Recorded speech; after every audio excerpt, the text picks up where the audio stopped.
Crime scene లోకి ఎవరు నిష్పక్షపాతంగా రాకుండా జరుగుతుంది. చూడాల్సిన బాధ్యత పోలీసు వాళ్ళ పైన ఉండే.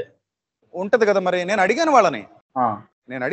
సార్ ఏంటిది ఇలా ఎందుకు వదిలేశారంటే, యాక్సిడెంట్ అని కన్ఫర్మ్ చేసేసుకున్నారు వాళ్ళు, అది ప్రాబ్లమ్. ఓకే. యాక్సిడెంటే కదా అని కన్ఫర్మ్ చేసేసుకున్నారు. కానీ ఇప్పుడు హిట్ అండ్ రన్ రైట్. అనుకోండి, హిట్ అండ్ రన్ కూడా క్రైమే కదా. అవును. అవును. హిట్ అండ్ రన్ కూడా ఎందులోకి వస్తుంది? క్రైమ్ లెక్కలోకి వస్తుంది, గుద్దేసి పారిపోవడం అనేది. అవును. మరి అవును. అప్పుడైనా కూడా అక్కడ ఆ పరిసరాల్లోకి ఎవడు వెళ్ళకుండా, ఎవరు పడితే వాళ్ళు వెళ్ళి హెల్మెట్ ముట్టుకున్నారండి, ఎవరు పడితే అవును. వాళ్ళు వెళ్ళి బైక్ ముట్టేసుకున్నారండి, ఎవరు పడితే వాళ్ళు వెళ్ళి అక్కడ అన్ని చెల్లాచెదిరి చేసేసారండి. అది ఓకే. ఇప్పుడు ఎంతవరకు మీరు కరెక్ట్ అండి? అనేది అది ఏంటంటే, సరేనా? ఒకవేళ క్రైమ్ సీన్ లో ఖచ్చితంగా ఒకవేళ ఎవరైనా క్రిమినల్స్ నిజంగా హత్య చేసి ఉంటే, వాళ్ళకి సంబంధించినటువంటి ఎవిడెన్స్ డెస్ట్రాయ్ అయిపోయి ఉంటది అని అన్నది మీ అంశాలలో మ- అర్థమవుతోంది. మరి అంతే కదా. ఇప్పుడు ఓకే. క్రైమ్ సీన్ లా అలా ఉంటేనే కదా తొందరగా మీరు ఏదైనా చేయగలరు, అవును. అవును. Evidence collect right. అండ్ చేయగలరు. ఇంకొక విషయం ఏంటంటే, మీరు ఉదయాన్నే పోయి చూసిర్రు కాబట్టి మేము మిమ్మల్ని అడుగుతా ఉన్నాం.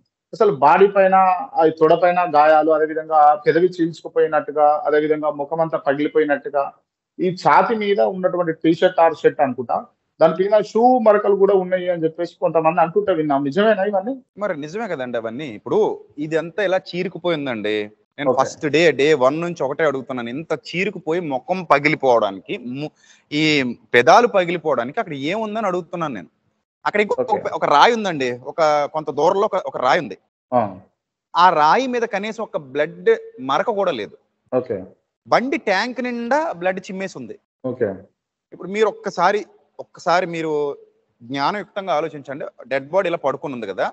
డెడ్ బాడీ ఆ! మీద ఆయన దేహం ఇలా పడుకొని ఉంది కదా. ఆ! ఆయన శరీరం, ఆయన పార్థివ దేహం అలా ఉంది కదా. డెడ్ బాడీ, ఆయన పార్థివ దేహం మీద డెడ్ బాడీ మీద ఈ బైక్ ఇలా ఉంది కదా. ఇప్పుడు ఆ! పైన ట్యాంక్ మీదకి రక్తం ఎలా చిమ్మింది, పక్కన ఉన్న గార్డ్స్ మీదకి రక్తం ఎలా చిమ్మింది, కాళ్ళ దగ్గర ఉన్న బ్యాక్ టైర్ మీదకి రక్తం ఎలా చిమ్మింది, పైన ఉన్న చెక్క ముక్కల మీదకి ఒకవేళ రక్తం మార్కలే అయితే ఆ రక్త మార్కలు పైన ఉన్న చెక్క ముక్కల మీదకి ఎలా వెళ్ళాయి. ఓకే.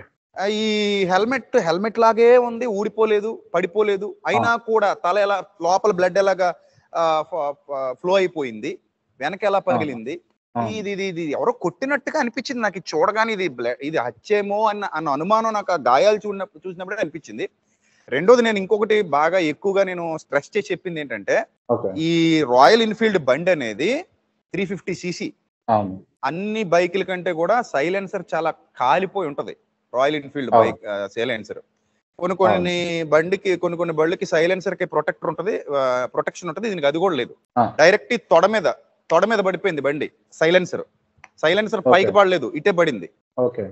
ఇప్పుడు సైలెన్సర్ టచ్ అయినప్పుడు ఆ ప్యాంట్ కాలిపోవాలి కదా. అవును. ప్యాంట్ కాలిపోవాలి, అవును. లోపల ఉన్న చర్మం కాలిపోవాలి కదా. అవును. అవును. మరి బట్టలన్నీ బానే ఉన్నాయి కదా, బట్టలు ఎక్కడ కాలిన దాఖలా లేవు కదా. ఓకే. అట్‌లీస్ట్ అంటే యాక్సిడెంట్‌కి సంబంధించి ఎట్లయితే జరుగుతదో, అంటే బట్టలు చిరగడం గాని, లేకపోతే ఇవి జరిగినాయా?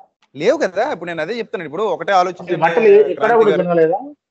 చినగలేదు కదా. ఇప్పుడు విజయవాడ నుంచి బైక్ మీద కంటిన్యూస్ గా డ్రైవ్ చేసుకుంటూ వస్తే హ్మ్. సైలెన్సర్ హీట్ ఎక్కిపోద్దా ఎక్కదా? అవును. చాలా హీట్ ఉంటది కదా, తప్పకుండా. అవును. ఉంటది అవును. కదా.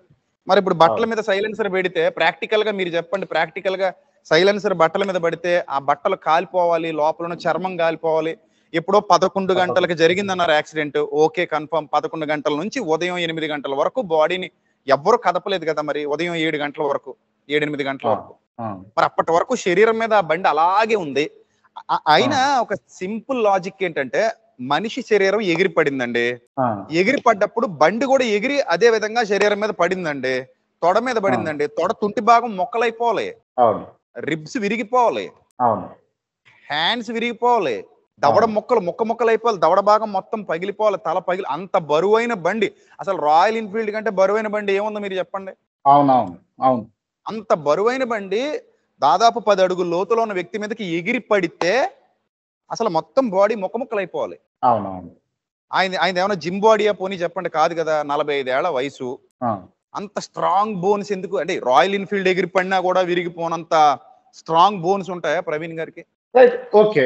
ఇదంతా కాసేపు పక్కన పెడితే గనక క్లియర్‌గా మీరన్నారు, హాస్పిటల్ దగ్గర అన్నటువంటి అంశం ఏందనంటే, మనము ఈ పోస్ట్‌మార్టం రిపోర్ట్ వచ్చిన తర్వాత మాట్లాడదాం. ఒకవేళ పోస్ట్‌మార్టం రిపోర్ట్‌లో గనక హత్య అని తేలితే క్రైస్తవులందరూ ఏకం గావాలి అని అన్నారు. అసలు పోస్ట్‌మార్టం అవును. రిపోర్ట్‌లో ఏముంది? తెలీదు సార్. ఇంకా పోస్ట్ మార్టం రిపోర్ట్ అసలు ప్రైమరీ రిపోర్టే ఇవ్వలేదు ఇంతవరకు. అంటే మీలాంటి పెద్దలకు కూడా ఫోర్స్ తో ఇవ్వలేదా అసలు? ఎవ్వరికి ఇవ్వలేదు. ఆ రోజు నాతో పోలీసు వారు చెప్పడం ఏంటంటే, నేను డైరెక్ట్ లోపల కూర్చున్నాను. అడిషనల్ ఎస్పీ గారు ఉన్నారు, సిఐ గారు ఉన్నారు, ఇద్దరు ఎస్ఐలు ఉన్నారు, కానిస్టేబుల్స్ ఉన్నారు, ఎస్పీ గారు వచ్చారు. వాళ్ళందరితో పాటు నేను అదే రూమ్ లో చాలా సేపు మాట్లాడడం జరిగింది. పంచనామా చేసేటప్పుడు అంతా నేను వాళ్ళతోనే టైం గడిపాను. అంతకు ముందు రోజు కూడా నేను పోలీసులతో టైం గడిపాను. వాళ్ళకి నేను సపోర్ట్ చేశాను. పిల్లలు ఎవరు అరవకుండా, గోల్ చేయకుండా వాళ్ళు వచ్చి నన్ను రిక్వెస్ట్ చేశారు, సార్ మీరు చెప్తే వింటారండి, కొంచెం కంట్రోల్ చేయండి అని.